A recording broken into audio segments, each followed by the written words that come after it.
Ben had just locked up the small-town hardware store where he worked when his phone buzzed. It was a name he hadn't seen in years, Lily Harper.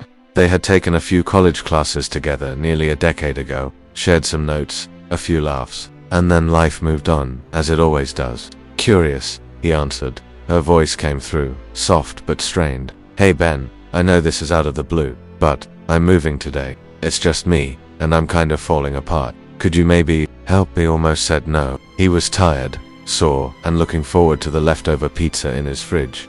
But something in her voice caught him off guard. There was a weight behind her words, a kind of quiet plea that tugged at something inside him. Without thinking too much, he heard himself saying, "Sure, send me the address." An hour later, Ben pulled up in front of a small apartment building on the older side of town. The place looked tired, its bricks faded and windowsills chipped. Lily was standing outside with a cardboard box in her arms, hair pulled back into a messy ponytail, her eyes shadowed by exhaustion. When she saw him, she smiled. The kind of smile people give when they're trying hard not to cry. "Thank you for coming," she said, voice barely above a whisper. Ben nodded. "Happy to help. Where do we start?" Inside, the apartment was half empty and dim. A few boxes were stacked along the wall, and the smell of packing tape and dust hung in the air.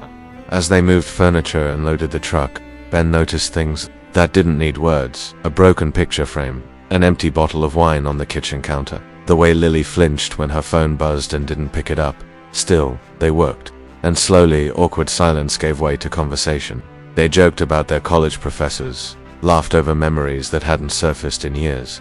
She told him about the divorce, how fast everything fell apart, how lonely it got after. He didn't pry, he just listened. Sometimes that's all a person really needs. And as the afternoon wore on, the air between them felt less like strangers and more like something quietly mending. As the hours passed, the apartment began to feel lighter. The furniture was slowly disappearing into the back of the truck, and the echo of their footsteps on the hardwood floors grew louder with each emptied room. Ben and Lily found a rhythm, lifting, rapping, taping, laughing in between. At one point they both grabbed the same end of an old coffee table and burst into laughter when it tilted and almost crushed their toes. It felt strangely good, easy even, but underneath the smiles, Ben could sense the heaviness in her still lingered. When they took a break, Lily sank to the floor beside a half-filled box labeled living room. She reached in and pulled out a dusty photo frame, her fingers brushing across the glass. It was a wedding photo. Her smile in the picture looked full of dreams, while the man beside her wore a polished grin. She stared at it for a long time, her thumb trembling ever so slightly. "I really thought that was forever," she murmured, not looking up. "You know, you pick someone, you make all these promises, and then they're just gone. Like none of it mattered." Ben didn't rush to respond. He simply sat down beside her, letting the quiet stretch. Finally, he said, "I think it mattered. Maybe not to him in the end, but it did to you. And that counts for something." She nodded, blinking. "Fast, I kept trying to fix things. Thought if I was better, quieter, more patient, he'd come back. But some people leave even when you give them everything." Ben looked at her, saw the hurt, not just in her words but in the way her shoulders curled inward, the way her voice cracked at the edges. He wanted to take that pain away, but he knew better. Some wounds don't need solutions, they need space to breathe. "I'm sorry you went through that," he said gently. "But you're not alone, not today." For the first time in hours, she looked at him not with polite gratitude, but with something deeper, a flicker of recognition, that maybe this wasn't just a moving day.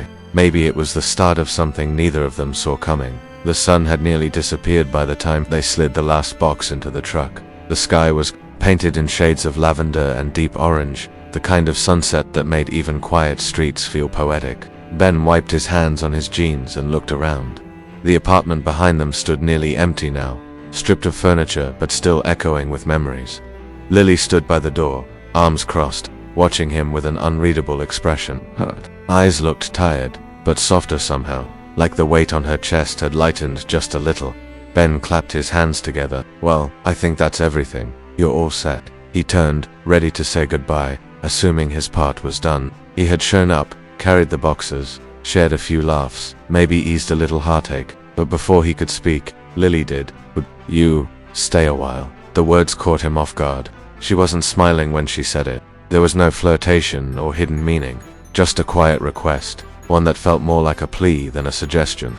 He hesitated, not out of discomfort, but because of how honest it felt. She motioned inside, where 2 mugs of tea sat on the bare living room floor, steam still curling into the air. "I haven't had anyone stay in a long time," she added. "Not just physically, I mean just stay. Be here, not rush off." Ben looked at the tea, then at her. Something about the way she was standing, with her walls slightly lowered and her voice almost trembling, made it impossible to walk away. He gave a small nod. "Okay," he said softly. "I'll stay." They sat cross-legged on the empty floor, the warmth of the tea comforting in their hands. The silence between them wasn't awkward, it was peaceful. Every once in a while, their eyes would meet and they'd smile, saying nothing but understanding everything. No one tried to fill the gaps with words. No one tried to explain the moment. Outside, the wind rustled through the trees.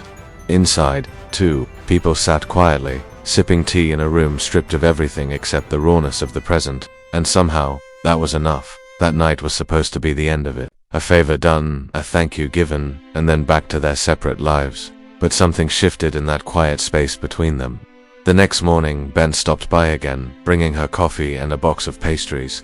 "Figured you might need a hand with unpacking," he said casually, but his eyes were kind. Lily blinked, surprised, but smiled as she stepped aside to let him in. One visit became 2, then 3. Over the next few weeks, Ben found himself returning more often, never really thinking too hard about it. He fixed her broken cabinet door, installed new curtain rods, tightened the loose knobs on the kitchen drawers. But it wasn't just the tasks that brought him back. It was the ease that had started to grow between them, like something healing. Slowly, in the sunlight, that they began spending longer hours together, not always talking, but always feeling present. Lily started painting again, something she hadn't done in years. One afternoon, while Ben was putting together a bookshelf, she showed him a canvas she'd been working on, a soft, abstract swirl of deep blue and gold. "I forgot how much I missed this," she said, brushing a strand of hair behind her ear. "It used to make me feel like myself." "You still are yourself," Ben said, looking at her. "You just had to find your way back." She paused, staring at the canvas, then at him. "You make it feel easier." One evening, as they hung a painting in her hallway, their hands touched, brief and light, but enough to freeze the moment. Lily looked at him with something new in her eyes, not just gratitude, but warmth, safety, maybe even the beginnings of trust. He smiled, steady and quiet, letting the moment unfold naturally.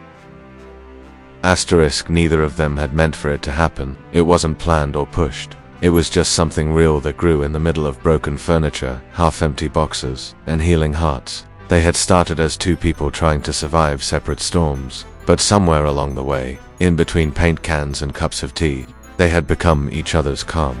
The seasons changed without them noticing. What began as a single afternoon of helping turned into weeks of quiet companionship, and then into something deeper, something neither of them dared to name too soon. Months later, Lily's new apartment no longer felt new. It felt alive. The once bare walls now held her artwork, full of color and emotion. The living room where they once sat on the floor with tea now had a couch they'd picked out together. The kitchen smelled like fresh coffee most mornings, and the silence they used to share had been replaced with music, conversation, and laughter. One evening in early spring, Lily hosted a small gathering, a few close friends, some neighbors, and Ben, of course, who showed up early with a bottle of wine and his signature grin. The space buzzed with warmth. Everyone noticed how happy she looked, how her eyes sparkled again. Ben stood by her side through it all, quietly helping refill drinks, keeping her calm when the kitchen got too loud, making people laugh with his easy charm. Later that night, after everyone had gone and the apartment had gone quiet again, Lily walked over to where Ben sat on the couch, wiping down a tray. She sat beside him, curling her legs underneath her, and leaned her head against his shoulder. "Do you remember the first day you came here?" she asked softly. Ben chuckled. "The day I nearly dropped your bookshelf down the stairs." It smiled. "No, I mean, the way I asked you to stay. I was scared to say it, scared you'd think I was weak or needy."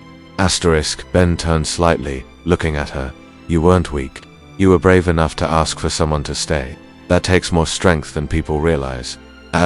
She was quiet for a moment, then reached for his hand. "You didn't just stay for tea that night. You stayed when I had nothing left, and you kept showing up. That changed everything." He squeezed her hand gently.